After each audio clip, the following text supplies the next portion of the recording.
Hello viewers. Welcome to Bridge Mystery. Welcome to Mid Mystery. இது March 17 1987 இந்த ஒரு நாள்ல மும்பைல இருக்கிற ஒரு அபார்ட்மெண்ட்ல கிட்டத்தட்ட 21 இருந்து 22 வயது மிக்க இளைஞன் ஒருத்தன் பாத்தீங்கன்னா அவனோட ரூம்ல லோன்லியா உட்கார்ந்து திங்க் பண்ணிட்டு இருக்கான். அதுக்காக அந்த அபார்ட்மெண்ட்ல அவன் மட்டும் தனியா இல்ல, அவங்க அம்மா அப்பாவும் கூட தான் இருக்காங்க. அப்படி கூட இருக்கிற அவங்கள பத்தி சொன்னா அவங்க இப்பதான் வேலையில இருந்து ரிட்டையர் ஆனவங்க. அந்த ரிட்டையர்மெண்ட்ல இருந்து வர பென்ஷன்ல தான் பாத்தீங்கன்னா இப்ப அவங்க குடும்பத்தையே ஓட்டிட்டு இருக்காங்க. ஆனா என்னதான் பென்ஷன் பணத்தை வச்சு குடும்பத்தை இப்போதைக்கு ஓட்டிட்டு இருந்தாலும் மும்பைல இதை ஓட்டுறதுன்றது சாதாரண விஷயமா அப்படின்னு கேட்டா கண்டிப்பா கிடையாது அப்படின்னு தான் சொல்லியானோம். சோ அந்த டைம்ல உங்க குடும்பம் பார்த்தீங்கன்னா ரொம்ப கஷ்டப்பட்டு தான் குடும்பத்தை ஓட்டிட்டு இருக்காங்க. அப்படி ஓட்டிட்டு இருக்கிற அந்த சமயத்துல அந்த இளைஞனோட காதலி பாத்தீங்கன்னா எங்களோட வீட்டுல எனக்கு மாப்பிள்ளை பார்க்க ஆரம்பிச்சிட்டாங்க, முடிஞ்ச அளவுக்கு என்னை வேகமா கல்யாணம் பண்ணிக்க அப்படின்னு சொல்லிட்டு இன்னொரு பிரஷரையும் அந்த இளைஞனுக்கு கொட்டுக்க ஆரம்பிக்கிறாங்க. சோ ஒரு பக்கம் பேரண்ட்ஸோட கஷ்டத்தை போக்கணும், இன்னொரு பக்கம் காதலியை கரம் பிடிக்கணும் அப்படின்னா இவனுக்கு ஒரு நல்ல வேலை தேவை. சோ அந்த ஒரு வேலைக்காக தான் இவன் ஒவ்வொரு நாளும் காலையில நியூஸ் பேப்பரை ஒரு பக்கம் விடாம திருப்பி பார்த்துட்டே இருப்பான். அதாவது ஏதாவது ஒரு பக்கத்துலயாவது வேலைக்கு ஆட்கள் தேவை அப்படின்ற ஆடு கொடுத்துருக்காங்களா அப்படின்றதான் இவன் ஒவ்வொரு நாளும் பார்த்துட்டே இருப்பான். சோ அப்படி எப்பயும் போல ரெகுலரா பார்த்துட்டு இருக்கமா தான் அன்னைக்கு நாளே, அதாவது மார்ச் 17 1987 அன்னைக்கும் காலையில நியூஸ் பேப்பர்ல எங்கேயாச்சும் வேலை சொல்லிட்டு ஒவ்வொரு பக்கம் விடாம தேடுறான். அப்படி தேடுறப்ப அவன் கண்களுக்கு ஒரு நல்ல வேலையும் படுது. அதுதான் 50 பட்டதாரிகள் எங்களுக்கு இன்டெலிஜென்ஸ் ஆபீசர்ஸ் அண்ட் செக்யூரிட்டி ஆபீசர்ஸ்க்காக தேவைப்படுறாங்க. நீங்க படித்த பட்டதாரிகளா இருந்தா நாளைக்கு, அதாவது மார்ச் 18 தாஜ் இன்டர்கான்டினென்டல் ஹோட்டல்ல வந்து இன்டர்வியூ அட்டெண்ட் பண்ணுங்க அப்படின்ற அந்த ஒரு ஆடு.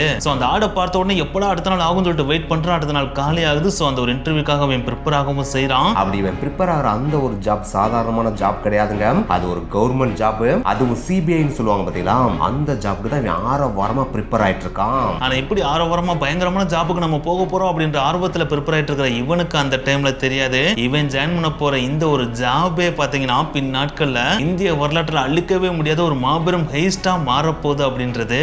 எஸ், இன்னைக்கு ஒரு வீடியோல 1987 காலகட்டத்தில் இந்தியாவில் நடந்த ஒரு மிகப்பெரிய ராபரியை பத்தி தான் பார்க்க போறோம். இந்த வீடியோ பாக்குறப்ப என்னடா சினிமால நடக்கிற மாதிரி உண்மையில நடக்கும் அப்படின்னு நம்மளே பிரமிக்க வைக்கிற மாதிரி தான் இருக்கவே செய்யும். சோ ஸ்கிப் பண்ணாம கடைசி வரைக்கும் வீடியோ பாருங்க. வாங்க வீடியோக்குள்ள போலாம். போறதுக்கு நம்ம சேனலை சப்ஸ்கிரைப் பண்ணுங்க, சப்ஸ்கிரைப் பண்ணிட்டு போயிடலாம். கூடவே நம்ம Facebook அண்ட் வாட்ஸ்அப் பேஜையும் ஃபாலோ பண்ணுங்க, லிங்க் டிஸ்கிரிப்ஷன்ல இருக்கு. அடுத்த நாள் காலையில இன்னும் கொஞ்சம் எக்ஸாக்டா சொன்னா மார்ச் 18 1987 வருஷம் ராஜ் பாத்தீங்கன்னா அந்த இன்டர்வியூ அட்டெண்ட் பண்றதுக்காக அவசரமா கிளம்பி தாஜ் இன்டர்கான்டினென்டல் ஹோட்டலுக்கு போறான். அப்படி போன அவன்கிட்ட பாத்தீங்கன்னா அந்த ஏரியால இருந்த சில பேரு நீங்க தேடி வந்த இன்டர்வியூ இங்க நடக்கலைங்க, அது பக்கத்துல இருக்க பில்டிங்கான மிடில் டவர்ல தான் நடக்குது அப்படின்னு சொல்லி அவனை ரீடைரக்ட் பண்ணி விடுறாங்க. சோ இதை கேட்ட ராஜு அந்த இன்டர்வியூவை எப்படியாவது அட்டெண்ட் பண்ணியே ஆகணும் அப்படின்னு சொல்லிட்டு மிடில் டவரையும் அடைகிறான். ஆனா அப்படி இவன் அடைகிறதுக்கு முன்னாடி அங்க கிட்டத்தட்ட 150க்கு மேற்பட்ட யங்ஸ்டர்ஸ் அந்த ஒரு இன்டர்வியூக்காக அங்க வந்திருக்காங்க. அவங்கள பார்த்தோன்னே ராஜுக்குனால ஒரு வித பயம் வந்துருது. என்னடா இந்த இன்டர்வியூக்காக இத்தனை பேர் வந்திருக்கானுங்க, இதுல நம்ம எங்கடா செலக்ட் ஆக போறோம் அப்படின்னு பயப்பட ஆரம்பிக்கிறான். ஆனா என்னதான் பயந்தாலும் இவனுடைய பேரண்ட்ஸ் அண்ட் காதலை நினைச்சு பாக்குறப்ப அந்த ஒரு பயம் அவனுக்கு பறந்து போகுது. அப்படி பயம் பறந்து போன அந்த ஒரு சமயத்துல அங்க உட்கார்ந்து இந்த 150 பேர்ல இவனும் ஒருத்தனா போய் உட்காரவும் செய்யறான். அப்படி உட்கார்ந்து இந்த 150 பேரையும் ஒவ்வொருத்தரா இன்டர்வியூக்கு கூப்பிட்டு இன்டர்வியூவும் பண்றாங்க. இப்படியே டைம் ஓடுது, ராஜோட டர்னும் வருது. ராஜ் நீங்க இன்டர்வியூ ரூம்குள்ள வரலாம் அப்படின்னு சொல்லிட்டு கூப்பிடவும் செய்யறாங்க. ராஜு மெல்ல இருந்து அந்த இன்டர்வியூ ரூம்குள்ள போறான். அப்படி இவன் போற அந்த இன்டர்வியூ ரூம்குள்ள எக்கச்சக்க இன்டர்வியூவர்ஸ் இருப்பாங்க அப்படின்னு நினைச்சுதான் ராஜு உள்ள போறான். ஆனா இவன் நினைச்சதுக்கு அப்படியே ஆப்போசிட்டா அந்த ரூம்குள்ள ஒரே ஒரு இன்டர்வியூவர் மட்டும் தான் இருக்காரு. அவனும் பாத்தீங்கன்னா நல்ல டாலா ஹேண்ட்ஸமா ஷார்ப் ஐஸோட நல்ல கமாண்டிங் வாய்ஸோட வந்து உட்காருங்க அப்படின்னு சொல்லவும் செய்யறான். அப்படி அவன் சொல்ற தோரணைய பாக்குறப்பே ராஜுக்கு நல்லாவே தெரியுது இவன் கண்டிப்பா பெரிய சிபிஐ ஆபீசரா தான் இருப்பான். இவனை மட்டும் நம்ம இம்ப்ரெஸ் பண்ணிட்டோம் அப்படின்னா இந்த வேலை நமக்கு கிடைச்சிருந்தா அப்படின்ற நம்பிக்கையோட அங்க வந்து உட்காரவும் செய்யறான். அப்படி உட்கார்ந்தோடனே ராஜ்கிட்ட பல கேள்விகள் கேட்கப்படுது. அந்த கேள்விகள் எல்லாத்துக்கும் ராஜ் டக்குன்னு பதில் சொல்றான். அதுக்கப்புறம் அவனுடைய ஃபேமிலி, எஜுகேஷன், ஆட்டிடியூட் பத்தி பல விஷயங்களும் விசாரிக்கப்படுது. அது எல்லாத்தையும் விசாரிச்சு முடிச்சதுக்கு அப்புறம் நீங்க இப்ப போய் வெளியில உட்கார்ந்து நீங்க செலக்ட் ஆயிட்டீங்களா இல்லையா அப்படின்றத இன்னும் கொஞ்ச நேரத்துல அறிவிக்கிறோம் அப்படின்னு அந்த இன்டர்வியூவர் சொல்றான். சோ இதை கேட்டோன்னே கொஞ்சம் பதட்டத்தோட ராஜு எழுந்து போய் வெளியில உட்கார்றான். அப்படி இவன் உட்கார்ந்துட்டு இருக்கப்பே மற்ற நபர்களும் அந்த இன்டர்வியூ ரூம்குள்ள போயிட்டு வந்துட்டு இருக்காங்க. அதுல சில பேர்லாம் பாத்தீங்கன்னா அந்த இன்டர்வியூ முடிச்சோன்னே வீட்டுக்கே கிளம்பி போயிடுறாங்க. அதை பார்த்தோன்னே ராஜுக்கு நல்லாவே தெரிஞ்சது நம்மளையாவது கொஞ்ச நேரம் வெளியில உட்காருங்கனாவது சொல்லியிருக்காங்க, இவங்களெல்லாம் டைரக்டா வீட்டுக்கே போங்கன்னு சொல்லிட்டாங்க போல. அதை பொறுத்த வரைக்கும் நம்ம இன்டர்வியூவை நல்லா தான் பண்ணிருக்கோம், கண்டிப்பா நம்ம செலக்ட் ஆயிருவோம் அப்படின்ற நம்பிக்கையிலே உட்கார்ந்துருக்கான். அந்த நம்பிக்கை வீண் போகாத வகையில அங்க இருக்க எல்லாரையும் இன்டர்வியூ பண்ணி முடிச்சோன்னே அந்த இன்டர்வியூவர் ஒரு ஷார்ட் லிஸ்ட் நேம் லிஸ்ட கொண்டு வர்றான். அப்படி வந்தாவே அங்க உட்கார்ந்து இந்த எல்லாரையும் பார்த்து உங்க கிட்டத்தட்ட 26 பேர் சிபிஐல ஒர்க் பண்றதுக்கு செலக்ட் ஆயிருக்கீங்க, அவங்களுடைய நேம் லிஸ்ட் நான் ஒவ்வொன்னா வாசிக்கிறேன், நான் சொல்ற பேர்ல இருக்கவங்க மட்டும் இந்த சைடு வந்து உட்காருங்க அப்படின்னு சொல்லிட்டு லெஃப்ட் சைடு கையை காட்டுறான். அப்படி கையை காட்டுற அந்த சமயத்துல அவன் நேம் லிஸ்டையும் வாசிக்க ஆரம்பிக்கிறான். அந்த நேம்ல வர ஒவ்வொருத்தராம் இவன் கை காட்டின திசையில போய் உட்காரவும் ஆரம்பிக்கிறாங்க. இப்படியே கிட்டத்தட்ட 23 பேரை வாசிச்சு முடிச்சிடறான். ஆனா அதுல ராஜ் பேர் வரவே இல்ல.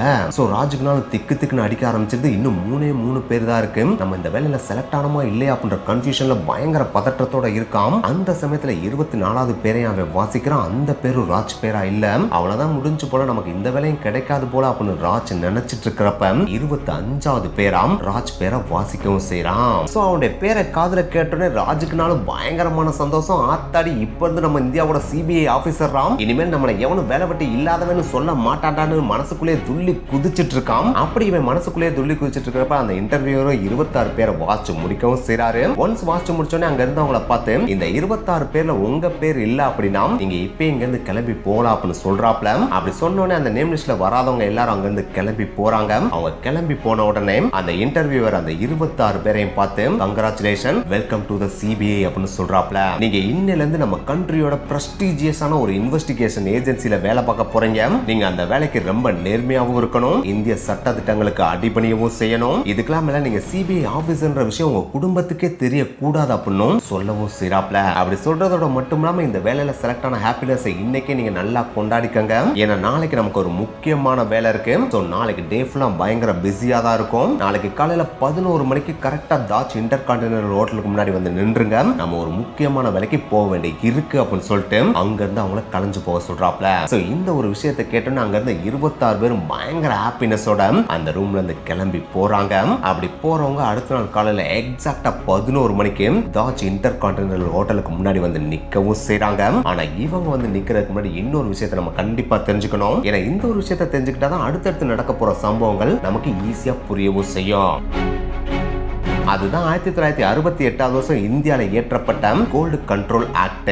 அந்த காலகட்டத்தில் இந்தியாவோட கோல்டு ரிசர்வ்னு சொல்லுவாங்க பாத்தீங்களா, அந்த ஒரு ரிசர்வ் சைனாக்காரங்க மறைமுகமா ட்ரெயின் பண்றாங்க அப்படின்ற ஒரு விஷயம் இந்தியன் கவர்மெண்ட்டுக்கு கிடைக்கவும் செய்து. சோ இந்த ஒரு விஷயம் தெரிஞ்சோன்னே 1968வது வருஷம் இந்தியாவில் ஒரு சட்டம் கொண்டு வரப்படுது. அதுதான் கோல்டு கண்ட்ரோல் ஆக்ட். அந்த சட்டத்தின்படி பார்த்தோம்னா இந்தியாவில் வாழ்ற சிட்டிசன்ஸ் யாருமே கோல்டு இனிமேல் இறக்குமதி பண்ணக்கூடாது. அது மட்டும் கிடையாது, இதுக்கு முன்னாடி கோல்ட தங்க கட்டிகளாவோ இல்லைன்னா காயின்ஸாவோ வச்சிருந்தா இனிமேல் அதுவும் தடை செய்யப்படுது அப்படின்னு சொல்றாங்க. சப்போஸ் உங்கள்கிட்ட கோல்டு காயின்ஸாவோ பார்ஸாவோ இருந்துச்சுன்னா அதை நகைகளா மாத்திருங்க. மாத்துறதோட மட்டும் இல்லாம அது எவ்வளவு அப்படின்றத கவர்மெண்ட்டை சொல்லவும் செய்யணும் அப்படின்னு சொல்லிட்டாங்க. சரி, இதுதான் அப்படின்னு பார்த்தா லைசன்ஸ்டு டீலர்ஸ் இருப்பாங்க பாத்தீங்களா, அவங்க வச்சிருக்க நகைகளுக்கும் லிமிடேஷன் கொண்டு வராங்க. அதாவது ஒரு லைசன்ஸ்டு டீலர் பார்த்தீங்கன்னா 2 கிலோ நகை மட்டும் தான் வச்சிருக்கணும், அதுக்கு மேல நகை வச்சிருக்க அவங்களுக்கு அனுமதி கிடையாது அப்படின்னு அந்த சட்டத்துல சொல்லவும் செஞ்சுட்டாங்க. இது எல்லாத்துக்கு மேல ஆசாரிகள் இருப்பாங்க பாத்தீங்களா, அவங்ககிட்ட 100 கிராம் அளவுக்கு தான் தங்க இருக்கவே செய்யணும் அப்படின்னு சொல்லி கட்டன் ரேட்டா இந்த சட்டத்துல சொல்லவும் செஞ்சுட்டாங்க. ஆனா இந்த 100 கிராம் அந்த ஆசாரிகள்ட்ட வேலை பார்க்குற வேலையாட்களை பொறுத்து அமையும் அப்படின்னும் இந்த சட்டத்துல மென்ஷன் பண்ணவும் செஞ்சுட்டாங்க. சரிடா, இந்த சட்டத்தை எதுக்கு அந்த சமயத்துல அமல்படுத்தினாங்க அப்படின்னு நீங்க கேட்கலாம். ஆனா இந்த சட்டத்தை அந்த சமயத்துல அமல்படுத்துறதுக்கான முக்கியமான காரணமே இந்தியாவோட கரன்சியை ஸ்டேபிள் பண்ணி நம்மளுடைய எக்கனாமியை க்ரோ பண்றதுக்காக தான் இந்த சட்டத்தை அந்த சமயத்துல ஏற்றவும் செஞ்சாங்க. ஆனா நம்ம இந்தியன் கவர்மெண்ட் நம்ம நாட்டை வளர்க்கணும்னு ஏற்றின இந்த ஒரு சட்டம் இன்னொரு மிகப்பெரிய வழியை திறந்து விட்டுச்சு. அதுதான் கோல்டு ஸ்மக்லிங். வெளிநாட்டுல இருந்து நீ தங்கத்தை இறக்குமதி பண்ணக்கூடாது, நீ இவ்வளவுதான் தங்க நகை வச்சிருக்கணும் அப்படி இப்படின்னு இந்த சட்டம் சொன்னதே பாத்தீங்கன்னா கோல்டு ஸ்மக்லிங்க்கு ஒரு மிகப்பெரிய வழியை திறந்து விட்டுச்சு. அதனாலே இந்தியால தங்கத்துக்கான மிகப்பெரிய கள்ளச்சந்தை மார்க்கெட் அந்த சமயத்துல உருவாகுச்சு. இன்னும் கொஞ்சம் எக்ஸாக்டா சொன்னா இந்த ஒரு கள்ள சந்தைனாலே அந்த டைம்ல இந்தியால கிட்டத்தட்ட 30ல இருந்து 70% போலி தங்க நகைகள் தான் விற்கப்பட்டுட்டே இருந்துச்சு. இந்த ஒரு விஷயம் கவர்மெண்டோட காதுகளுக்கு கட்டுது. சோ இதை கண்ட்ரோல் பண்றதுக்காகவே கோல்டு கண்ட்ரோல் ஆபீசர்ஸ் இருப்பாங்க பாத்தீங்களா, அவங்க புதுசா ஆரம்பிக்கிற தங்க நகைக்கடைகளா இருந்தாலும் சரி, இல்லாட்டா ஏற்கனவே இருக்கிற தங்க நகைக்கடைகளா இருந்தாலும் சரி, இல்லாட்டா பழைய தங்க நகைக்கடையை புதுசா விரிவுபடுத்துவாங்க பாத்தீங்களா, அந்த தங்க நகைக்கடையா இருந்தாலும் சரி, இப்படி நம்ம நாட்டுல இருக்கிற எந்த ஒரு நகைக்கடையா இருந்தாலும் சரி சிபிஐ ரைடு போங்க அப்படின்னு சொல்லிட்டு ஆர்டர் போடுறாங்க. அப்படி ஆர்டர் போடுறதோட மட்டும் இல்லாம இப்படி சிபிஐ ரைடு போறப்ப அந்த நகைக்கடையில அவங்க வச்சிருக்க நகைகளுக்கு உரிய லைசன்ஸ் அவங்க வச்சிருக்காங்களா அப்படின்றத செக் பண்ணணும். அது மட்டும் இல்லாம அவங்க இருக்க கோல்டு எல்லாம் பியூரான கோல்டா அப்படின்றத நீங்க பரிசோதிக்கவும் செய்யணும் அப்படின்னு ஆர்டர் போட்டுறாங்க. ஆனா இந்த தங்கத்தோட பியூரிட்டியை பரிசோதிக்கிற ஆய்வு இருக்கு பாத்தீங்களா, இதுலதான் ஒரு மிகப்பெரிய லூப் ஹோல் இருக்கு. அந்த லூப் ஹோலை தான் இந்த ஹெய்ஸ்டோட மாஸ்டர் மைண்ட் யூஸ் பண்ணவே போறான். அதை எப்படி யூஸ் பண்ண போறா அப்படின்றத கடைசி வரைக்கும் ஸ்கிப் பண்ணாம பாருங்க.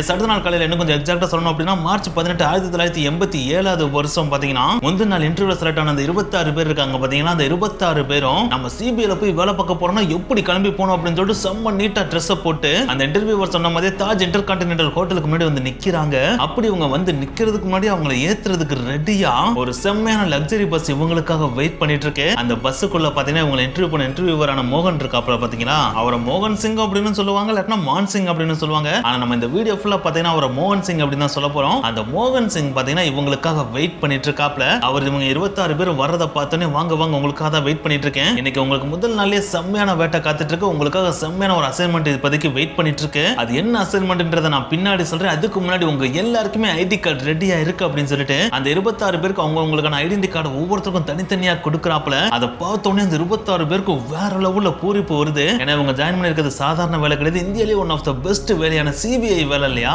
சிபிஐ வேலைனா சும்மாவா செம்மையான ஒரு பூரிப்பு வரும் இல்லையா? அந்த ஒரு பூரிப்போட அந்த ஐடி கார்டை வாங்கிட்டு ஒவ்வொருத்தரும் அந்த பஸ்ஸுக்குள்ள ஏறிட்டே இருக்காங்க. இப்படியே அந்த 26 பேரும் உள்ள போறாங்க. அதுல நம்ம ராஜும் ஒருத்தர் தான். அந்த ராஜுக்கு அந்த ஐடி கார்டோட வேல்யூ நல்லாவே தெரியுது. ஏன்னா இத்தனை நாட்கள் பாத்தீங்கன்னா வேலை இல்லாம கஷ்டப்பட்டது, குடும்பத்துக்கு எந்த விதமான உதவியும் பண்ணாம இருந்த அந்த ஒரு விஷயம் பாத்தீங்கன்னா இனிமேல் நம்மளுக்கு கிடையவே கிடையாது. நம்ம இனிமேல் கெத்தா சிபிஐல வேலை பார்க்கறோம்னு சொல்லிக்கலாம். அந்த ஐடி கார்டை காமிச்சாலே எதுல நிக்கிறவன் பயந்து நடுங்குவோம் அப்படின்ற ஒரு செம்மையான ஒரு எக்ஸைட்மெண்ட் ராஜுக்கு கிரியேட் ஆகுது. அந்த ஒரு எக்ஸைட்மெண்டோட பஸ்ஸுக்குள்ள போய் உட்காரவும் சேராப்ல. சோ இப்படி ஒன்ஸ் இந்த 26 பேரும் பஸ்ஸுக்குள்ள போய் உட்கார்ந்த உடனே அந்த மோகன் சிங் இருக்காரு பாத்தீங்கன்னா அவர் இந்த 26 பேர் முன்னாடி வந்து நின்று गाइस நீங்க எல்லாரும் ரெடியா இருங்க, இன்னைக்கு ஃபர்ஸ்ட் டேவே நம்ம ரைடுக்கு போக போறோம். எஸ் மும்பைல இருக்கிற ஃபேமஸான ஒரு ஜுவல்லரி ஷாப்ல நகை கலப்படம் இருக்கதா நம்மளுக்கு ஒரு மிகப்பெரிய கம்ப்ளைண்ட் வந்திருக்கு. அந்த கடையில போயிட்டு இன்னைக்கு ரைடு பண்ணி கலப்படமான நகைகள் இருக்கா இல்லையன்றதை நம்ம இன்னைக்கு கண்டுபிடிச்சாகணும். சோ நேரா நம்ம அங்கதான் போக போறோம். உங்களுக்கு என்னென்ன வேலைன்றத போற வழியிலே சொல்றேன் அப்படின்னு சொல்லிட்டு மோகன் சிங் அந்த பஸ்ஸை நேரா அந்த கடைக்கு விட சொல்றாரு. அப்படி இவங்க விடுற அந்த கடை வேற எதுவும் கிடையாது, மும்பைல இருக்கிற ஃபேமஸான நகை கடையான டிபிஜி அப்படின்ற ஒரு ஜுவல்லரி ஷாப்பு.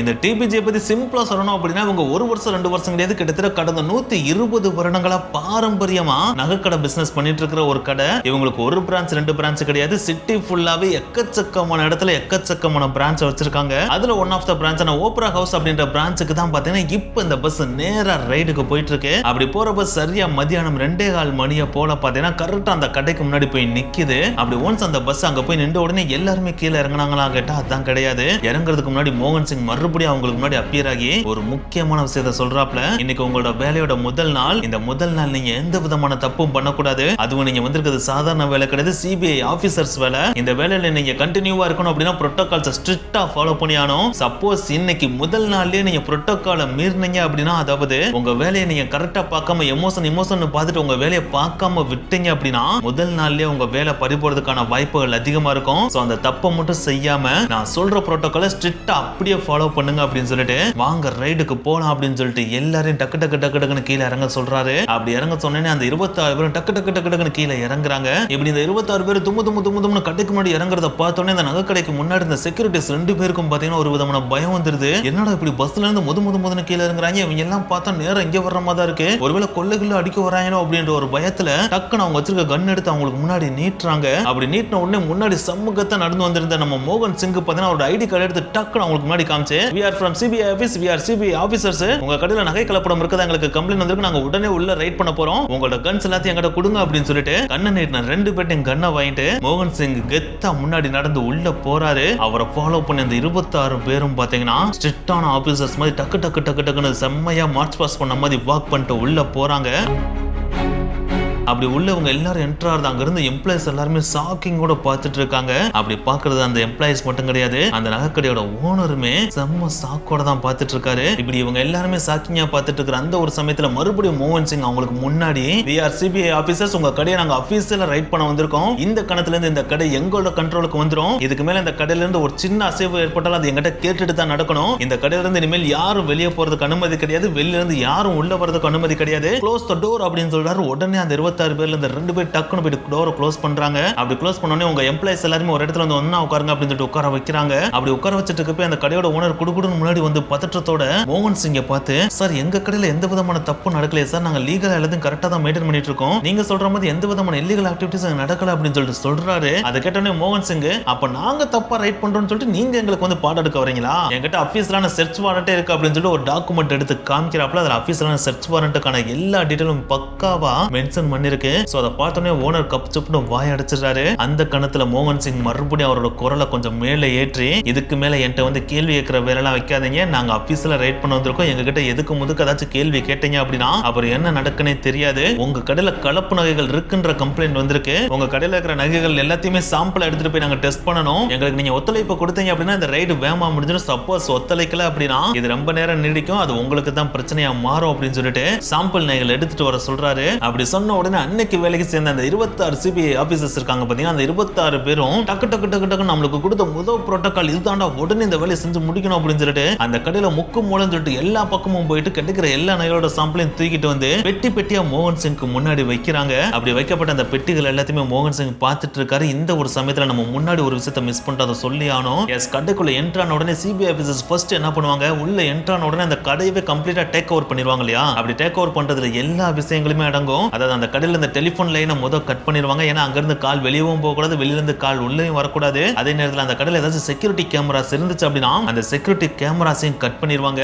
ஏன்னா உள்ள நடக்கிற எந்த ஒரு விஷயமும் ரெக்கார்ட் ஆக கூடாது அப்படின்றதுல ஜாக்கிரதையா இருப்பாங்க. அந்த எல்லா விஷயங்களையும் பண்ணதுக்கு அப்புறம் தான் அந்த ரேடியோ ஸ்டார்ட் பண்ணாங்க. அப்படி ஸ்டார்ட் பண்ணி தான் சாம்பிள் நகைகள் எல்லாத்தையும் எடுத்துட்டு வர சொல்லி அந்த பெட்டிகள் எல்லாமே பாத்தீங்கன்னா இப்போ மோகன் சிங்க்கு முன்னாடி வைக்கப்பட்டிருக்கு. அப்படி வைக்கப்பட்ட அந்த பெட்டிகளை பார்த்த உடனே மோகன் சிங் தனக்கு முன்னாடி நின்று இருந்த அந்த கடையோட ஓனரை பார்த்து, இந்த எல்லா நகையோட பியூரிட்டியும் நான் டெஸ்ட் பண்றதுக்கு கிட்டத்தட்ட 1 மணி நேரம் வரைக்கும் எனக்கு டைம் ஆகும், அதை நான் வெளியே கொண்டு போய் தான் டெஸ்ட் பண்ணிட்டு கொண்டு வந்தாகணும். சப்போஸ் நாங்க டெஸ்ட் பண்றப்போ உங்க நகைகள் எல்லாமே பாஸ் பண்ணிருச்சு அப்படின்னா எல்லா நகைகளுமே பியூரா தான் இருக்கு அப்படின்ற சர்டிபிகேட்டும் நாங்க கொடுத்துருவோம். அதே நேரத்துல உங்க கடைக்கு லைசன்ஸும் கரெக்டா வந்துரும். சப்போஸ் உங்க நகையில ஏதாச்சும் பியூரிட்டி இல்லாம இம்பியூரிட்டியா கலப்படம் இருந்துச்சு அப்படின்னா உங்க கடையை சீல் வைக்க வேண்டிய சிச்சுவேஷன் வரும். சோ நாங்க டெஸ்ட் பண்ணிட்டு வர வரைக்கும் நீங்க வெயிட் பண்ணி ஆகணும் அப்படின்னு சொல்லிட்டு அன்னைக்கு வேலைக்கு சேர்ந்த அந்த 26 பேர் இருக்காங்க பாத்தீங்கன்னா, அவங்கள பார்த்து மோகன் சிங் உடனே இந்த பெட்டி எல்லாத்தையும் கொண்டு போய் பஸ்ல ஏத்துங்க அப்படின்னு சொல்லிட்டு ஆர்டர் போடுறாரு. அப்படி ஆர்டர் போட்டனே அந்த 26 பேரும் புரோட்டோகாலை ஃபாலோ பண்ணும் அப்படின்னு சொல்லிட்டு உடனே அதை எடுத்து போய் பஸ்ல வச்சுட்டு மறுபடியும் கடைக்கு வர்றாங்க. அப்படி கடைக்கு வர அந்த சமயத்துல இந்த நகையை டெஸ்ட் பண்றதுக்கு நான் மட்டும் தான் போறேன். அதுக்காக இந்த ஒரு கடை நகையை மட்டும் நாங்க டெஸ்ட் பண்ணல, பக்கத்துல இருக்கிற இன்னொரு கடையிலையும் பார்த்தீங்கன்னா இதே மாதிரி ஒரு ரைடு நடந்துட்டு இருக்கு. அந்த கடையில நகை ரெடியா இருக்கு, அதையும் எடுத்து போய் நாங்க டெஸ்ட் பண்ண போறோம். நாங்க டெஸ்ட் பண்ணிட்டு வர வரைக்கும் இந்த 26 சிபிஐ ஆபீசர்ஸ் இங்கே தான் இருப்பாங்க, அது வரைக்கும் நீங்க பொறுமையா இருங்க அப்படின்னு சொல்லிட்டு அந்த ஓனர்ட்ட சொல்லிட்டு மோகன் சிங் அங்க இருந்து கிளம்புறாரு. அப்படி போற அந்த நகைப்பெட்டியோட மட்டும் அவர் போல லாஸ்ட் 1 இயர் நடந்த சேல்ஸ் டாக்குமெண்ட்ஸ் இருக்கும் பார்த்தீங்கன்னா, அதையும் ஓனரை கொண்டு வர சொல்லி அது எல்லாத்தையும் பக்காவா கலெக்ட் பண்ணிட்டு அதையும் எடுத்துட்டு போறாரு. கூடவே இது வரைக்கும் சேல்ஸ் ஆன மணி இருக்கும் பார்த்தீங்கன்னா, அந்த சேல்ஸ் ஆன மணியையும் பார்த்தீங்கன்னா கம்ப்ளீட்டா கவுண்ட் பண்ணிட்டு கொண்டு வரணும்னு சொல்லிட்டு அந்த மணியை எடுத்துட்டு தான் அங்கிருந்து போகவே செய்யறாரு. சோ இப்படியே மோகன் சிங் போன உடனே டைமும் ஓட ஆரம்பிக்குது. கிட்டத்தட்ட 1 மணி நேரமும் கடக்குது. அந்த 1 மணி நேரமும் அந்த ஜுவல்லரி ஷாப்பே பார்த்தீங்கன்னா பயங்கர பின் டிராப் சைலண்டா தான் இருந்துட்டே இருந்துச்சு. ஆனா அந்த பின் டிராப் சைலண்ட் 1 மணி நேரத்தை கடக்க கொஞ்சம் கொஞ்சமா குறைய ஆரம்பிச்சிச்சு. எஸ், அந்த கடைக்கு ரேடு நடக்கிற டைம்ல நகை வாங்க வந்து இந்த கஸ்டமர்ஸ் இருப்பாங்க பாத்தீங்களா, அவங்க 1 மணி நேரம் ஆனோடனே அந்த புதுசா வேலைக்கு சேர்ந்த 26 சிபிஐ ஆபீசர்ஸ் பார்த்து, நீங்க சொன்ன 1 மணி நேரம் ஆச்சு, நான் இப்பயாவது வீட்டுக்கு போலாமா அப்படின்னு சொல்லிட்டு கேட்க ஆரம்பிக்கிறாங்க. அப்படி கேட்க ஆரம்பிச்சோன்னே அந்த 26 சிபிஐ ஆபீசர்ஸ்னால என்ன பண்றேனே தெரியல. ஏன்னா அவங்களே இன்னைக்கு தானே வேலைக்கு சேர்ந்திருக்காங்க, அவங்களுக்கு அடுத்த புரோட்டோகால் என்ன அப்படின்றது தெரியாது இல்லையா. சோ அதனால அவங்களும் பதில் சொல்லாமே மழுப்பிட்டு இருக்காங்க. சோ இப்படியே டைம் மெல்ல மெல்ல நகர ஆரம்பிக்குது. அங்க இருந்த எம்ப்ளாயிஸா இருந்தாலும் சரி, கஸ்டமர்ஸா இருந்தாலும் சரி, ஈவன் அந்த கடையோட ஓனரா இருந்தாலும் சரி, செம்ம கடுப்பாக ஆரம்பிக்கிறாங்க. ஏடா 1 மணி நேரத்துல தங்கத்தோட பியூரிட்டியை செக் பண்ணிட்டு வரேன்னு ஒருத்தன் போனேன், இப்போ 1 மணி நேரத்துக்கு மேலாயே அவன் திரும்பி வரவே இல்ல. நீங்களாம் உண்மையிலேயே சிபிஐ ஆபீசர்ஸ் தானா? உங்களுடைய மோரக்கட்டையெல்லாம் பார்த்தா அப்படி தெரியல, எனக்கு என்னமோ டவுட்டா இருக்கு அப்படின்னு சொல்லிட்டு இதுக்கு மேலே உங்க பேச்சை கேட்க நான் தயாரா இல்ல அப்படின்னு சொல்லிட்டு அவருடைய எம்ப்ளாயி ஒருத்தரை கூப்பிட்டு, நீ பக்கத்துல இருக்க போலீஸ் ஸ்டேஷனுக்கு கால் பண்ணி இங்க நடந்துட்டு இருக்க ரைட பத்தி விசாரி அப்படின்னு சொல்லிட்டு சொல்றாப்ல. அந்த எம்ப்ளாயும் போய் பக்கத்துல இருக்க போலீஸ் ஸ்டேஷனுக்கு கால் பண்றாப்ல. அப்படி பண்றப்ப அந்த போலீஸ் ஸ்டேஷன்ல இருந்து வந்த பதில் பாத்தீங்கன்னா அந்த ஜுவல்லரி ஷாப்பையே ஒரு ஆட்டங்கான வச்சுச்சு. எஸ், இவங்க கான்டாக்ட் பண்ண அந்த போலீஸ் ஸ்டேஷன்ல என்ன சொல்லிருக்காங்கன்னு பாத்தீங்கன்னா, இன்னைக்கு டேல இந்த மும்பை சிட்டில எந்த விதமான சிபிஐ ரைடும் ஷெட்யூல் பண்ணவே இல்ல அப்படின்னு சொல்லிருக்காங்க. சோ இதை கேட்டோன்னே அந்த போன் பண்ண எம்ப்ளாய்க்குனாலும் படபடன்னு வந்துருது. உடனே இந்த விஷயத்தை ஓடி வந்து ஓனர்ட்ட சொல்றாப்ல. அதை கேட்டோன்னே அந்த ஜுவல்லரி ஓனர்ட்டாலும் செம்ம ஷாக் ஆயிடுது. ஏன்டா இவன் காட்டின ஐடி கார்டா இருந்தாலும் சரி, டாக்குமெண்ட்ஸா இருந்தாலும் சரி, சீல்ஸா இருந்தாலும் சரி, ஸ்டாம்ப்ஸா இருந்தாலும் சரி, எல்லாமே அப்படியே அச்சு அசலா கவர்மெண்ட் இது மாதிரியே தான் இருக்கு. அப்படி இருக்கிறப்ப இது உண்மையிலேயே சிபிஐ ரைடு இல்லைன்னு அந்த போலீஸ் சொல்றாங்க. அப்ப இங்க என்னதான் நடந்துட்டு இருக்கு அப்படின்னு சொல்லி திரும்ப இந்த விஷயத்தை போலீஸ் ஸ்டேஷனுக்கு இன்ஃபார்ம் பண்றாங்க. அப்படி இன்ஃபார்ம் பண்ண அந்த போலீஸ் இந்த இடத்துக்கு விரைந்து வர்றாங்க. வர்றதோட மட்டும் இல்லாம அந்த ஜுவல்லரி ஷாப்பை கம்ப்ளீட் கண்ட்ரோல்ல எடுத்து அந்த இடத்துல இருந்த எல்லாரையும் விசாரிக்கிறாங்க. அது மட்டும் கிடையாது, வேற ஏதாவது எவிடன்ஸ் கிடைக்குதா அப்படின்னு சொல்லிட்டு சர்ச் பண்ணவும் ஆரம்பிக்கிறாங்க. அப்படி அவங்க சர்ச் பண்ண ஃபர்ஸ்ட் விஷயமே அந்த ஸ்டோர்ல இருந்து செக்யூரிட்டி கேமரா ஃபுட்டேஜ் தான். எஸ், அந்த ஃபுட்டேஜ்ல இவங்க ஜுவல்லரி ஸ்டோருக்குள்ள என்ட்ராய் அதுக்கப்புறம் தானே போய் செக்யூரிட்டி கேமராவே ஆஃப் பண்ணாங்க. சோ அதுக்கு முன்னாடி வரைக்கும் நடந்த விஷயங்கள் எல்லாம் அந்த ஃபுட்டேஜ்ல ரெக்கார்ட் ஆயிருக்கும் இல்லையா? சோ அதை பார்த்தா திருட யாருன்றதை கண்டுபிடிச்சலாம் அப்படின்ற நோக்கத்துல தான் இவர் போய் செக்யூரிட்டி கேமரா ஃபுட்டேஜை பாக்குறாப்ல. ஆனா அந்த ஜுவல்லரி ஸ்டோர்ல இந்த கேமரா ஃபுட்டேஜோட குவாலிட்டி பாத்தீங்கன்னா ரொம்ப ரொம்ப ரொம்ப லோ. அதுவும் இந்த கொள்ளை நடந்தது 1987 காலகட்டம் வேற. அந்த காலகட்டத்தில் கேமரா குவாலிட்டி எப்படி இருக்குன்னு நமக்கு தெரிய வர செய்யும். அப்படி இருக்கிறப்ப இங்க இருக்கிற கேமரா குவாலிட்டி அதை விட லோ. இவ்வளவு மோசமா கேமரா குவாலிட்டி இருந்தா ஃபேஸஸ் எதுவுமே தெரியாது இல்லையா? அதுதான் அங்க நடக்கவும் செஞ்சுச்சு. எஸ், அந்த செக்யூரிட்டி கேமரா ஃபுட்டேஜ்ல பாத்தீங்கன்னா எந்த ஃபேஸும் தெளிவா ரெக்கார்ட் ஆகவே இல்ல. ஏன் ஈவன் எவன் வரையாம போறான்னு கூட சுத்தமா தெரியவே இல்ல.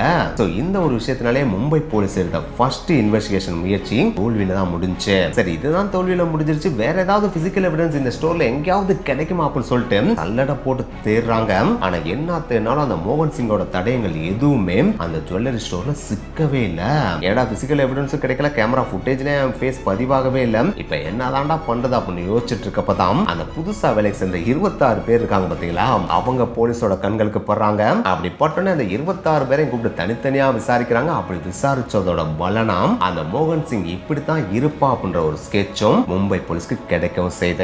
அப்படி போலீஸ் மோகன் சிங் எப்படி இருப்பா அப்படின்ற ஸ்கெட்சை வரைஞ்சிட்டு இருந்த டைம்லயே இந்த ஜுவல்லரி ஸ்டோர்ல எவ்வளவு நகைகள் கொள்ளையடிக்கப்பட்டது அப்படின்ற லிஸ்டையும் கண்டுபிடிச்சிடறாங்க. அப்படி கண்டுபிடிச்சதுல பாத்தீங்கன்னா மோகன் சிங் இந்த கடையில இருந்து கிட்டத்தட்ட 4.5 கோடி ரூபாய் மதிப்புள்ள தங்க நகைகளை கொள்ளையடிச்சு போயிருக்கா அப்படின்ற விஷயம் போலீஸ்க்கு தெரிய வருது. சோ இது தெரிய வந்தோடனே பட்டப்பகலே ஒரு 4.5 கோடி ரூபாய் மதிப்புள்ள நகையை கொள்ளையடிச்சு ஜாலியா எஸ்கேப் ஆகி போயிருக்கான். அவனை நம்ம பிடிக்கல அப்படின்னா அது நம்ம போலீஸ் டிபார்ட்மெண்ட்டுக்கே அசிங்கம் அப்படின்னு சொல்லிட்டு அடுத்து அவனுடைய எஸ்கேப் ரூட்டை போலீஸ் ட்ரேஸ் பண்ண ஆரம்பிக்கிறாங்க. அப்படி ட்ரேஸ் பண்ண ஆரம்பிச்சதோட பலனாம் ஒரு லீடையும் அவங்க கெட் பண்றாங்க.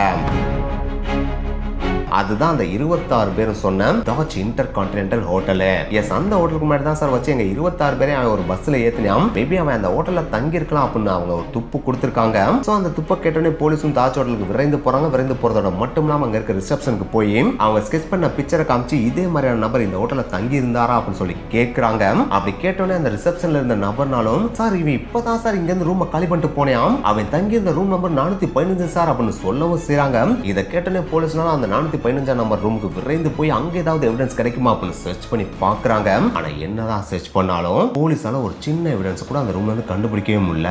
சோ அங்க எவிடன்ஸ் கிடைக்கல அப்படின்னோடனே அடுத்து இவன் எங்க போயிருப்பான் அப்படின்றத விசாரிக்க மறுபடியும் ரிசப்ஷனுக்கு வந்து இவன் இங்க இருந்து செக் அவுட் பண்ணி போறப்போ உங்க ஹோட்டலோட டாக்ஸியை தான் புக் பண்ணி போனானா அப்படின்னு சொல்லிட்டு கேட்கறாங்க. அப்படி கேட்டோன்னே அந்த ஹோட்டலோட டாக்ஸி டிரைவர்ஸ் எல்லாத்தையும் விசாரிக்கிறப்ப சார் இவன் ஏன் டாக்ஸில தான் ஏறி போனா அப்படின்னு சொல்லி ஒரு டிரைவர் கையை தூக்குறாப்ல. அப்படி தூக்கணும்னே அவரை கூப்பிட்டு இவனை எங்க இறக்கி விட்டு அப்படின்னு போலீஸ் விசாரிக்கிறாங்க. அப்படி விசாரிக்கிறப்ப இவனை மும்பையோட வடக்கு பக்கத்துல இருக்க சப்பர்பான வில்லே பார்லேல தான் சார் இறக்கி விட்டேன் அப்படின்னு அந்த டிரைவர் சொல்றாப்ல. உடனே அந்த ஏரியாவுக்கும் போய் இவனுடைய ஸ்கெட்சை காமிச்சு இவன் எங்கேயாவது பாத்தீங்களான்னு சொல்லிட்டு அந்த ஏரியால இருக்க எல்லா மக்கள்கிட்டையும் விசாரிக்கிறாங்க. ஆனா என்னதான் விசாரிச்சாலும் அங்க இருந்த மக்களுக்கு இவனை பத்தி சுத்தமா தெரியவே இல்லை, எக்ஸப்ட் ஒரு ஆட்டோ ரிக்ஷா டிரைவரை தவிர. எஸ், அந்த டிரைவர் சார் நான் இவனை பார்த்தேன், இவன் ஆட்டோவை கிராஸ் பண்ணி தான் இந்த ஏரியாக்குள்ள போனா அப்படின்னு சொல்லியிருக்காப்ல. ஆனா அந்த டிரைவர் இந்த வழியில தான் அவன் போனான்னு காட்டின அந்த ஒரு தெரு பாத்தீங்கன்னா ரொம்ப ரொம்ப பிஸியான ஸ்ட்ரீட். அந்த ஏரியால எக்கச்சக்கமான மக்கள் இருப்பாங்க. அவ்வளவு மக்களுக்கு இடையில இவனை தேடி கண்டுபிடிக்கிறது அப்படின்றது சாதாரணமான விஷயமே கிடையாது. அதுதான் அங்க நடக்கவும் செஞ்சுச்சு. எஸ், அது ஒரு பிஸியான ஸ்ட்ரீட் அப்படின்றதுனால அங்க எக்கச்சக்கமான மக்கள் நடமாடுவாங்க. அந்த மக்களுக்கு மத்தியில இவனுக்கு தனியா போய் கண்டுபிடிக்கிறதுன்றது சாத்தியமே இல்லாத விஷயம் அப்படின்றது போலீஸ்க்கு நல்லாவே தெரியுது. சோ இதுக்கு நம்ம ஏதாச்சும் ஒரு வித்தியாசமான வழியை கையில் எடுத்தா மட்டும் தான் கண்டுபிடிக்க முடியும் அப்படின்னு சொல்லிட்டு யோசிக்கிறப்ப அவங்களுக்கு ஒரு செம்மையான ஐடியா தோணுது. அதுதான் இவங்க ஆல்ரெடி அவனோட சாம்பிள் ஸ்கெட்ச் பண்ணிச்சிருக்காங்க பாத்தீங்களா, அந்த டிராயிங் அப்படியே காப்பி எடுத்து எக்கச்சக்கமான காப்பியை கொண்டு போய் பப்ளிக்ட்ட நம்ம காமிச்சோம் அப்படின்னா அவங்களோட கண்களுக்கு இவன் பட்டிருந்தா அப்படின்னா கண்டிப்பா நம்மளுக்கு இன்ஃபர்மேஷன் கொடுப்பாங்க அப்படின்ற நம்பிக்கையோட எக்கச்சக்கமான காப்பியை போட்டு அந்த ஸ்ட்ரீட் ஃபுல்லா ஒட்டி வச்சு இவனை பத்தின துப்பு கிடைச்சுன்னா உடனே போலீஸ்க்கு இன்ஃபார்ம் பண்ணுங்க அப்படின்னு சொல்லிட்டு எழுதி வைக்கிறாங்க. இதை பார்த்தோன்னே சில மக்கள் பார்த்தீங்கன்னா இவனை அங்க பார்த்து எங்க பார்த்து அப்படின்னு சொல்லிட்டு அவங்களோட இன்ஃபர்மேஷனை போலீஸ்ட்ட சொல்றாங்க. ஆனா அப்படி சொல்ற இன்ஃபர்மேஷன் எல்லாமே கரெக்டா இருந்துச்சா அப்படின்னு கேட்டா அதுல பல விஷயங்கள் பார்த்தீங்கன்னா ஏதோ இமேஜினேஷன்ல சொன்ன மாதிரி தான் தப்பா தான் இருந்துச்சே தவிர சரியாவே இல்ல. அதனால எந்த ஒரு ஐடியா போலீஸ்க்கு ஃபெயிலியரான ஐடியாவா தான் முடிஞ்சே தவிர அது அவங்களுக்கு பாசிட்டிவாவே அமையல.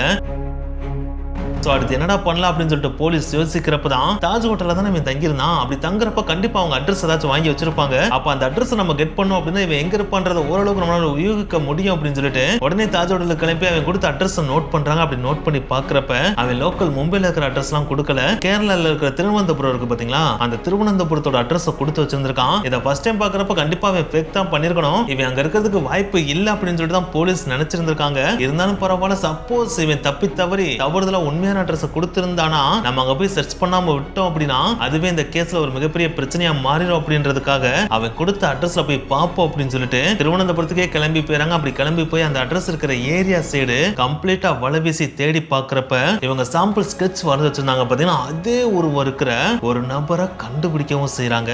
அப்படி கண்டுபிடிச்ச அவனோட பேரை விசாரிக்கிறப்ப அவனோட பேரு ஜார்ஜ் அகஸ்டின் பெர்னாண்டஸ் அப்படின்றதையும் கண்டுபிடிக்கிறாங்க. அப்படி கண்டுபிடிச்ச உடனே இவனை அல்லேக்கா தூக்கிட்டு போய் போலீஸ் ஸ்டேஷன்ல உட்கார வச்சு அவங்க விசாரிக்கிற விதத்துல அடி அடி நடிச்சு விசாரிக்கிறாங்க. ஆனா என்னத்தை தான் அடி அடி நடிச்சு விசாரிச்சாலும் நீங்க எதுக்கு என்னை அரெஸ்ட் பண்றீங்க, நீங்க யாரை கேட்கறீங்கன்றது எனக்கு சுத்தமா தெரியவே இல்லை, நீங்க தப்பான ஆள் அரெஸ்ட் பண்றீங்க, நான் இங்கதான் வாழ்ந்துட்டு இருக்கேன் அப்படின்னு சொல்லிட்டு திரும்ப திரும்ப திரும்ப திரும்ப ஒரே பதில தான் சொல்லிட்டு இருந்திருக்கான். சோ அதனாலே ஒரு ஸ்டேஜுக்கு மேல போலீஸ் இவன் இவ்வளவு அடி வாங்கி இதே தான் சொல்றான் அப்படின்னா ஒருவேளை உண்மையதான் சொல்லுவானோ அப்படின்ற ஒரு டவுட்டோட அந்த 26 பேர் இருக்காங்க பாத்தீங்களா, அதாவது ஃபர்ஸ்ட் டே சிபிஐ ஆபீசரா செம்மையா டிப்டாப்பா கிளம்பி வந்த அந்த 26 பேர் இருக்காங்க பாத்தீங்களா, அவங்கள கூட்டு வந்து உங்களை வேலைக்கு எடுத்த அந்த இன்டர்வியூவர் இவனானு பாருங்க அப்படின்னு சொல்லிட்டு கேட்கறாங்க. அப்படி கேட்ட உடனே அந்த 26 பேர் இவரை ஒத்து பார்த்துட்டு ஐயோ சார் நீங்க வேற யாரையும் தூக்கிட்டு வந்திருக்கீங்க, அவர் இந்த மாதிரி இருக்க மாட்டாப்ல, அவர் வேற மாதிரி இருப்பாப்லன்னு சொல்லிட்டு போயிறாங்க. இதை கேட்டதுக்கு அப்புறம் தான் போலீஸ்க்கே தெரியுது மறுபடியும் நம்ம ஃபெயிலியர்ல தான் போய் முடிஞ்சிருக்கோம், தப்பான ஆளை தான் தூக்கிட்டு வந்திருக்கோம், இன்னமும் நம்ம சரியான ஆளை கண்டுபிடிக்கல அப்படின்னு. அப்படி தெரிஞ்ச உடனே அந்த கைது பண்ணிட்டு வந்த அந்த நபர்கிட்ட மன்னிப்பை கேட்டு அவர் மறுபடியும் வீட்டுக்கு அனுப்பி விட்டு அடுத்து என்ன பண்ணலாம் அப்படின்னு சொல்லிட்டு யோசிக்கிறாங்க. அப்படி யோசிக்கிறப்பதான் இன்னொரு ஐடியா போலீஸ்க்கு தோணுது.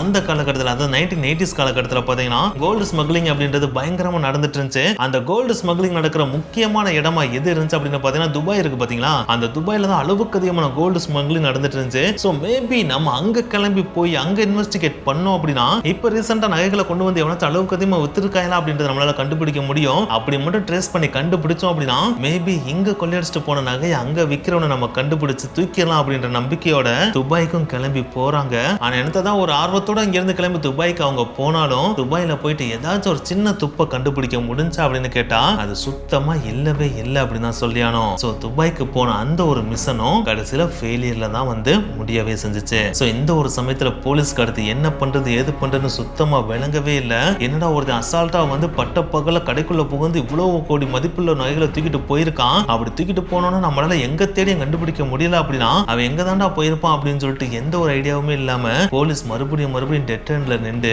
அடுத்த ஸ்டேஜுக்கு மூவ் ஆகாத ஒரு சிச்சுவேஷன்ல தான் இருக்கவே செய்றாங்க. இப்படி அடுத்து என்ன பண்றதே தெரியாம போலீஸ் திக்கு முக்காடாகி உட்கார்ந்து இருந்த அந்த சமயத்துல தான் ஒரு போலீஸோட கண்ணுக்கு பாத்தீங்கன்னா ஒரு நியூஸ் பேப்பர் துண்டு கிடைக்குது. அந்த செய்தித்தாள் துண்டு வேற எதுவும் கிடையாது. இந்த வீடியோட ஸ்டார்டிங்ல நம்ம சொல்லியிருந்தோம் பாத்தீங்கன்னா ராஜ் வேலை தேடிட்டு இருக்கப்போ அவரோட கண்ணில் பட்ட அந்த வேலை வாய்ப்பு நோட்டீஸ் துண்டு இருக்கு பாத்தீங்களா, அதே மாதிரியான துண்டு தான் அந்த ஒரு நியூஸ் பேப்பர் துண்டு. எஸ் அதுலயும் பாத்தீங்கன்னா நாங்க intelligence agent and security agent வேலைக்கு எடுக்க போறோம் அப்படின்னு சொல்லிட்டு ஒரு ஹோட்டல்ல மென்ஷன் பண்ணி இங்க இன்டர்வியூ நடக்க போகுது அப்படின்றத மென்ஷன் பண்ணிருக்காங்க. அப்படி மென்ஷன் பண்ணப்பட்ட அந்த நியூஸ் பேப்பர் எப்ப பப்ளிஷ் பண்ணப்பட்டது அப்படின்னா போன வருடம் அதாவது 1986 வருடம் பப்ளிஷ் பண்ணப்பட்டிருக்கு. இன்னும் கொஞ்சம் எக்ஸாக்ட்டா சொல்லணும் அப்படின்னா இந்த ஒரு இன்சிடென்ட் நடந்ததிலிருந்து எக்ஸாக்ட்டா 6 மாதங்களுக்கு முன்னாடி பப்ளிஷ் பண்ணப்பட்டிருக்கு. சோ அப்படி பப்ளிஷ் பண்ணப்பட்ட அந்த ஒரு நியூஸ் ஆர்டிகல்ல இருந்த அந்த ஒரு லொகேஷன் இருக்கு பாத்தீங்கன்னா, அதாவது இன்டர்வியூ நடக்கிறதா சொல்லப்பட்ட அந்த லொகேஷன் இருக்கு பாத்தீங்கன்னா, அந்த ஒரு ஹோட்டலுக்கு நம்ம போய் விசாரிச்சோம் அப்படின்னா நம்மளுக்கு ஒரு ஐடியா கிடைக்கும் அப்படின்னு சொல்லிட்டு போலீஸ் உடனே அந்த ஹோட்டலுக்கு போயிட்டு இந்த ஒரு ஆர்டிகல் வந்திருக்கு, இங்க இன்டர்வியூ நடந்ததா சொல்லிருக்காங்க, இங்க அந்த மாதிரி ஒரு இன்டர்வியூ நடந்துச்சு அப்படின்னு சொல்லிட்டு போலீஸ் கேக்குறாங்க. அப்படி கேக்குறப்ப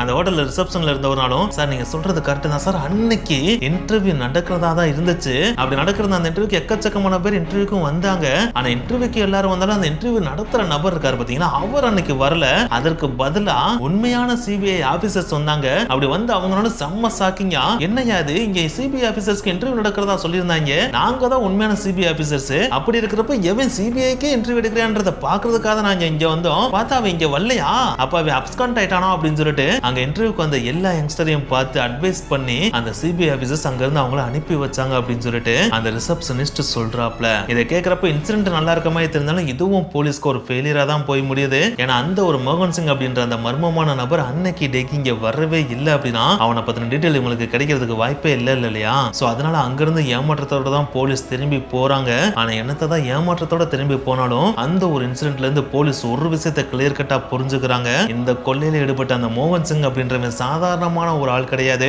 ஏதோ ஃப்ளோக்ல திடீர்னு ஒரு பிளான போட்டு வந்து கொள்ளையடிச்சுட்டு போன நபர் கிடையாது. அவன் இந்த ஒரு கொள்ளையடிக்கிறதுக்கான ரிகர்சலா தான் 6 மாசத்துக்கு முன்னாடி இந்த ஒரு இன்டர்வியூ அரேஞ்ச் பண்ணவே செஞ்சிருக்கான். ஏன்னா இப்படி ஒரு நியூஸ் ஆர்டிகல் கொடுத்து இன்டர்வியூக்கு ஆட்களை வர சொன்னா என்ன மாதிரியான கான்சிக்வன்ஸ் எல்லாம் நடக்கும் அப்படின்றத தெரிஞ்சுக்கிறதுக்காக கூட ரிகர்சலுக்காக இதை பண்ணி பார்த்திருக்கலாம். அப்படி பண்ணி பார்க்கறப்ப சிபிஐ ஆபீசர்ஸ் இங்க வர்றாங்க அப்படின்னா இதை நம்ம எந்த மாதிரி டேக்கிள் பண்ண இதுல இருந்து தப்பிக்கலாம் அப்படின்னு அப்படின்றத பக்காவா பிளான் போடுறதுக்காக அதை பண்ணவே செஞ்சிருக்கான். சோ எதை எப்படி பண்ணா மாட்டாம பண்ணலாம் அப்படின்றதுக்காகவே பல மாதங்களா பிளான் போட்டிருக்கான் போல. அப்படி பிளான் போட்டனாலதான் இதை பக்காவா எக்ஸிக்யூட் பண்ணிருக்கான் அப்படின்றதையும் போலீஸ் புரிஞ்சுக்கிறாங்க. அதுக்காக என்னத்தை தான் இவன் ஜீனியஸ் இருந்தாலும் இந்த ஜீனியஸ்னஸ்க்காக அடிச்ச நகைகள் எல்லாத்தையும் நீயே கொண்டு போடான்னு சொல்லிட்டு கொடுத்தா விட்டுற முடியும்? அவனை கண்டுபிடிக்காம விட்டுற முடியுமா? என்ன முடியாது இல்லையா? சோ அதனாலே அவனை எப்படியாச்சும் கண்டுபிடிச்சு ஆகணும்னு சொல்லிட்டு மும்பைல இருக்கிற அண்டர் வேர்ல்டுல இருக்கிற கிரிமினல்ஸ் எல்லாம் இருப்பாங்க பாத்தீங்களா, அவங்ககிட்ட போயிட்டு போலீஸ் இன்வெஸ்டிகேஷனும் பண்ண ஆரம்பிக்கிறாங்க. புதுசா ஏதாச்சும் ஒரு கேங் ஃபார்ம் ஆயிருக்கா, இல்லாட்டா எவனாச்சும் ஒருத்தன் புதுசா உருவாயிருக்கானா, அவன் இந்த மாதிரி கொள்ளைகள் எல்லாம் ஈடுபடுறானா அப்படின்னு சொல்லிட்டு எக்கச்சக்கமான கிரிமினல்ஸை பிடிச்சி விசாரிக்கிறாங்க. ஆனா என்னத்தை விசாரிச்சாலும் நீங்க கேட்கற மாதிரி எந்த விதமான புது கேங்கோ இல்லாட்டா புது நபரோ யாருமே உருவாகல அப்படின்னு சொல்லிட்டு எல்லா கிரிமினலுமே கையை விரிச்சிடுறாங்க. சோ இதுவும் பார்த்தீங்கன்னா போலீஸ்க்கு ஃபெயிலியர்ல தான் வந்து முடியுது. ஆனா அந்த சமயத்துல தான் போலீஸ் ஒரு விஷயத்தை நோட் பண்றாங்க. அதுதான் பக்காவான ஒரு சிபிஐ ஆபீஸ்ல இருக்கிற எல்லா டீட்டெயிலும் பக்காவா தெரிஞ்ச மாதிரி தான் இந்த மோகன் சிங் எல்லா டாக்குமெண்ட்டையும் வச்சிருந்திருக்கான். அதுவும் இந்த இன்சிடென்ட் நடந்த காலகட்டம் எந்த காலகட்டம்? 1987 காலகட்டம் இல்லையா? அந்த காலகட்டத்தில் இப்ப இருக்க மாதிரி கூகுள் வெப்சைட் ஆன்லைன் அப்படின்னு சொல்லிட்டு எதுவுமே கிடையாது. நம்மளோட சிபிஐயோட ஐடென்டி கார்டு எப்படி இருக்கும்னு சொல்லிட்டு சர்ச் பண்ணி டக்குன்னு ஏதாச்சும் ஒரு இமேஜ் வந்து நிக்கிற மாதிரி அந்த காலத்துல நிக்கவே நிக்காது. சிபிஐயோட ஆபீஸ்ல ஐடி கார்டு எப்படி இருக்கும்? அவங்க ஒரு ரைடுக்கு போறாங்க அப்படின்னா சர்ச் வாரண்ட்டுக்கான டாக்குமெண்ட் எந்த மாதிரி இருக்கும், அதுல கவர்மெண்டோட எம்பளம் எப்படி வச்சிருப்பாங்க, சீல் எப்படி வச்சிருப்பாங்க, அதை தாண்டி ஒரு ரைடுக்கு போறதுக்கு முன்னாடி என்ன மாதிரியான டாக்குமெண்ட்ஸ் எல்லாம் ப்ரிப்பேர் பண்ணிட்டு போனோம், அங்க போயிட்டு கடைக்காரர்கிட்ட எந்த மாதிரியான விஷயங்கள்லாம் கேட்கணும், அது தான் கூட எத்தனை பேரை கூட்டு போகணும், அவங்களை எப்படி கைட் பண்ணணும், எப்படி வழி நடத்தணும்னு சொல்லிட்டு எல்லா விஷயங்களையும் பக்காவா ஒரு சிபிஐ ஆபீசர் பண்ணா எப்படி பண்ணுவாரோ அதே மாதிரி பண்ணிருக்கான். அப்படின்னா ஒருவேளை சிபிஐல வேலை பார்த்து ரிட்டையர் ஆன எக்ஸ் சிபிஐ ஆபீசரா அவன் இருப்பானா, இல்லாட்டா இப்ப கரண்டா ஒர்க் பண்ணிட்டு இருக்கிற சிபிஐ ஆபீசரா கூட இருக்கலாமோ அப்படின்ற ஒரு சின்ன டவுட் போலீஸ்க்கு கிரியேட் ஆக ஆரம்பிக்குது. ஆனா என்னத்தை தான் இந்த ஒரு டவுட் போலீஸ்க்கு கிரியேட் ஆனாலும் அதை பத்தின சில இன்ஃபர்மேஷனை கலெக்ட் பண்ண ட்ரை பண்ணாலும் அதுவும் போலீஸ்க்கு ஃபெயிலியர்ல தான் போய் முடியவே செய்யுது. ஸோ இப்படியே காலங்களும் ஓட ஆரம்பிக்குது. போலீஸ் எப்படியாவது இந்த குற்றவாளியை கண்டுபிடிக்கலாம் அப்படின்னு சொல்லிட்டு ஒரு பக்கம் இன்வெஸ்டிகேஷனை தீவிரமா நடத்திட்டு இருந்தாங்க. இன்னொரு பக்கம் இந்த ஜுவல்லரி ஸ்டோர்ஸ்லாம் இருக்கும் பாத்தீங்களா, அவங்க இந்த மாதிரியான ராபர்ல இருந்து தப்பிக்கிறதுக்கு என்ன மாதிரியான முயற்சியெல்லாம் எடுக்கலாம்னு சொல்லிட்டு அந்த முயற்சியில இறங்க ஆரம்பிக்கிறாங்க. அப்படி இறங்க ஆரம்பிச்சா ஃபர்ஸ்ட் பாத்தீங்கன்னா ரொம்ப குவாலிட்டியான செக்யூரிட்டி கேமராஸே ஃபிக்ஸ் பண்றாங்க. அதுக்கப்புறம் இப்படி ஏதாவது ஒரு ரைடு நடந்துச்சுன்னா அந்த ஒரு ரைடை கன்ஃபார்ம் பண்றதுக்காகவே எக்ஸ்க்ளூசிவா சிபிஐ ஹெட் குவார்ட்டர்ஸை கான்டாக்ட் பண்ணி இந்த ஒரு ரைடு உண்மையில நடக்குதா அப்படின்றத கன்ஃபார்ம் பண்றதுக்கான டெடிகேட்டட் போன் லைன்ஸை வாங்குறாங்க. இன்னும் சில ஸ்டோர்ஸ்லாம் பாத்தீங்கன்னா இப்படி சிபிஐ ரைடுன்னு சொல்லிட்டு யாராவது வந்தாங்க அப்படின்னா அவங்களுடைய பேட்ச் நம்பரை கேளுங்க அப்படின்னு சொல்லிட்டு அந்த எம்ப்ளாயிஸ்க்கு அறிவுறுத்தவும் செய்றாங்க. அது மட்டும் இல்லாம அப்படி கேட்ட நம்பர்ஸை கிராஸ் வெரிஃபை பண்ணி இவங்க உண்மையிலேயே சிபிஐ ஆபீசர் தானா அப்படின்றத கன்ஃபார்ம் பண்றதுக்கும் அவங்களுடைய எம்ப்ளாயிஸ்க்கு சொல்லி கொடுக்கவும் செஞ்சாங்க. இதுக்கெல்லாம் ஒன் ஸ்டெப் அகட்டா போய் சில ஸ்டோர்ஸ்லாம் பாத்தீங்கன்னா உண்மையான சிபிஐ ஐடி கார்டு எப்படி இருக்கும் அப்படின்ற விஷயத்தையும் அவங்களுடைய எம்ப்ளாயிஸ்க்கு சொல்லி கொடுத்தாங்க. Suppose police CBI ID card காமிச்சா அதை எப்படி கண்டுபிடிக்கிறதுன்னு சொல்லிட்டு எல்லா விஷயங்களையும் அவங்களுடைய எம்ப்ளாயிஸ்க்கு அக்குவேர் அணிவேற சொல்லி கொடுக்கவும் செஞ்சாங்க. சோ அந்த அளவுக்கு தாக்கத்தை ஏற்படுத்தி இருந்துச்சு இந்த ஒரு Opera house jewellery robbery. So இப்படி ஒரு பக்கம் ஜுவல்லரி ஸ்டோர்ஸ் ஓனர்ஸ் அவங்களுடைய ஜுவல்லரியோட பாதுகாப்பை எப்படி மேம்படுத்தலாம் அப்படின்னு சொல்லிட்டு எல்லா விஷயங்களையும் பண்ணிட்டு இருக்கிறப்ப இன்னொரு பக்கம் போலீஸ் எப்படியாவது குற்றவாளியை கண்டுபிடிச்சணும் அப்படின்னு சொல்லிட்டு கிட்டத்தட்ட 3 வருடங்களுக்கு மேல இந்த கேஸ்ல உழைக்கிறதோட மட்டும் இல்லாம பொறுமையா காத்துக்கிட்டும் இருக்காங்க. கண்டிப்பா ருசி கண்ட போனா மறுபடியும் பாலை தேடி வரும் அப்படின்னு சொல்லிட்டு வெயிட் பண்ணிட்டே இருக்காங்க. ஆனா போலீஸ் என்னதான் இந்த மாதிரி யோசிச்சாலும் அந்த கொள்ளையடிச்சிட்டு போன மோகன் சிங் இப்படி யோசிச்சானா அப்படின்னு கேட்டா அதுதான் கிடையாது. எஸ், அவன் அடுத்து இந்த மாதிரி எந்த விதமான கொள்ளையில ஈடுபடவும் இல்ல. லைஃப்ல ஒரே ஒரு டைம் தான் பெர்ஃபார்மன்ஸ் பண்றோம், அதுக்கடுத்து பெர்ஃபார்மன்ஸே கிடையாது அப்படின்னு சொல்லிட்டு அதுக்கடுத்து அவன் எங்க போனான்னு தெரியல, அந்த கொள்ளையடிச்ச நாய்களை என்ன பண்ணான்னு தெரியல. போலீஸ் எவ்வளவோ முட்டி மோதி ட்ரை பண்ணாங்க. ஏன் ஈவன் மும்பைல இருக்கிற எல்லா ராபரி குற்றவாளிகளோட டீடைல்ஸ் எடுத்து எல்லாத்தையும் அக்குவேர் ஆணிவேரா பிரிச்சு போட்டும் பார்த்தாங்க. ஆனா கடைசி வரைக்கும் இந்த மோகன் சிங்கை கண்டுபிடிக்கவே முடியல. சோ அதனாலேயே இன்னைக்கு வரைக்கும் இந்த ஓப்ரா ஹவுஸ்ல நடந்த ராபரி பாத்தீங்கன்னா ஒரு தீர்க்கப்படாத மர்மமா தான் தொடர்ந்துகிட்டே இருக்கு. சோ நீங்க சொல்லுங்க, இந்த கொள்ளையடிச்ச மோகன் சிங் யாரா இருப்பாங்க? கீழே மறக்காம கமெண்ட் பண்ணுங்க. நெக்ஸ்ட் வீடியோல மீட் பண்ணலாம். பை.